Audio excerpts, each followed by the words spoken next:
The 7 habits of highly effective people by Stephen Covey.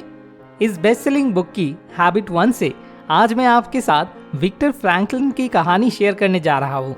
ये वो इंसान थे जिन्होंने अपनी सफरिंग को इंस्पिरेशन में बदला। क्या आपको पता है, उन्हें नाजी डेथ कैंप्स में बंद करके रखा गया था, जहां उन्होंने अपने परिवार को एक एक करके खोया।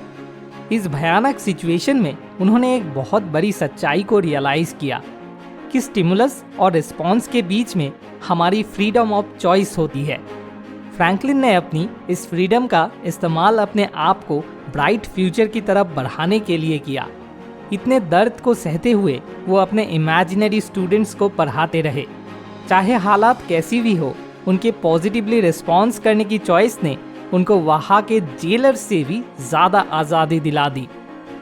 विक्टर फ्रैंकलिन की कहानी हमें दिखाती है कि हम अपनी सिचुएशन के मोहरे नहीं होते, हम अपनी चाल खुद चाल सकते हैं।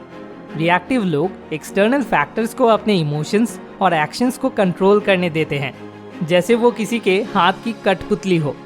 लेकिन प्रोएक्टिव लोग खुद चूज करते हैं कि उन पर बारिश होगी या सूरज खिलेगा।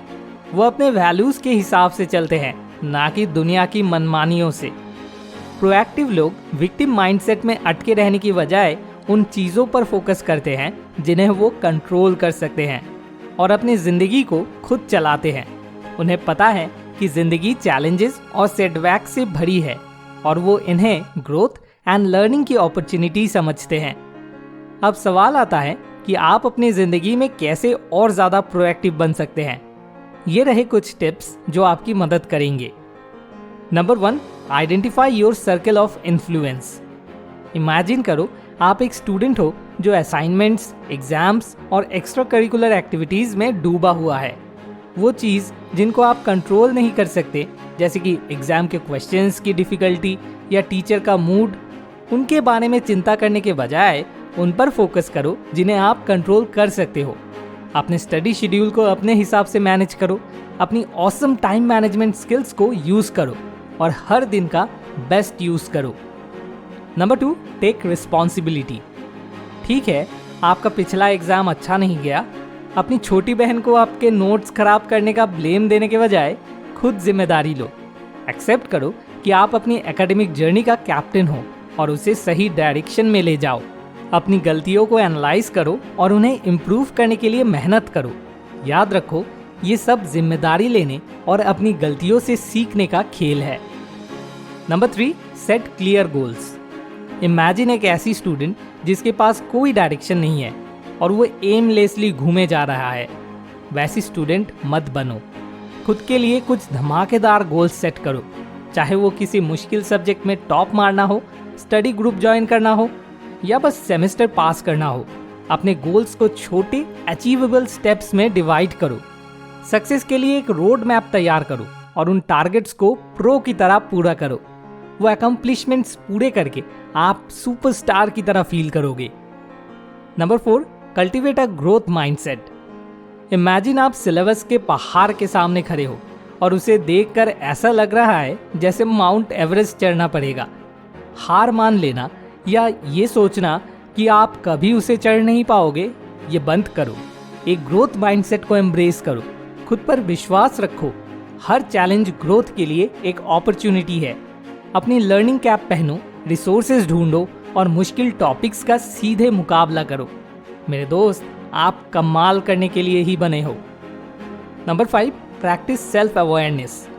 क्या आप भी उन स्टूडेंट्स में से हो जो स्टडीज़ को टालते रहते हैं या फनी शॉर्ट वीडियोस से आसानी से डिस्ट्रैक्ट हो जाते हैं?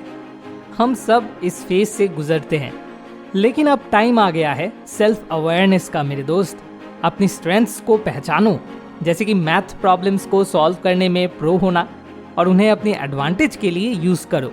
अपनी वीकनेसेस को भी पहचानो, जैसे सोशल मीडिया की दुनिया में खोने की आदत, और उन्हें हल करने के तरीके ढूंढो। अपने आप को बेहतर समझने से आप स्टडी सेशंस आसानी से टैकल कर पाओगे। Number 6, take action.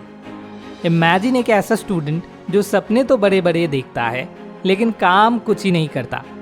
अब टाइम है दुनिया हिलाने का। कब इंस्पिरेशन खुद चल के आएगी, उस मुहूर्त का इंतजार मत करो।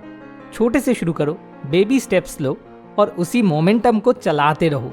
चाहे वो अपने स्टडी मटेरियल्स को ऑर्गेनाइज करना हो, क्लास डिस्कशन में पार्टिसिपेट करना हो, या जब आप कहीं अटक गए तो दोस्त या टीचर्स की मदद मांगनी हो, जस्ट गेट मूविंग। आपका फ्यूचर सेल्फ आपको थैंक यू बोलेगा। हमेशा याद रखें कि प्रोएक्टिव होने का ये मतलब नहीं कि आपको कभी भी चैलेंजेस या सेटबैक्स का सामना नहीं करना पड़ेगा।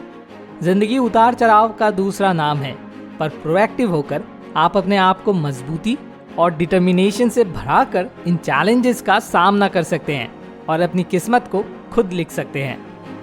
तो चलिए पैसेंजर सीट से उठकर अपनी लाइफ का स्टीयरिंग व्हील खुद पकड़े, प्रोएक्टिव बने और अपनी पावर ऑफ चॉइस को अच्छे से यूज करें। इस हाईली इफेक्टिव हैबिट के बारे में मुझे स्टीफन कॉवी की book the 7 habits of highly effective people से पता चला। अगर आप इस इंटरेस्टिंग कंसेप्ट के बारे में और गहराई से जानना चाहते हैं तो मैं आपको हाईली रिकमेंड करूंगा कि आप इस बुक को नीचे दिए गए लिंक पर क्लिक करके खरीदें। अगर आपको बुक्स पढ़ना बोरिंग लगता है लेकिन आप best selling personal development books में बताए गए आइडियाज़ को जानना चाहते हो तो हमारा चैनल आपके लिए एक ऑल्टरनेटिव ऑप्शन है। हमारे चैनल को सब्सक्राइब करने से आपको chapter wise comprehensive book summaries देखने को मिलेंगी। अगर आप किसी और बुक की समरी फ्री ऑफ कॉस्ट देखना चाहते हैं तो प्लीज़ हमें कमेंट करके बताएं। Thanks for watching. More wisdom, more solution, better life.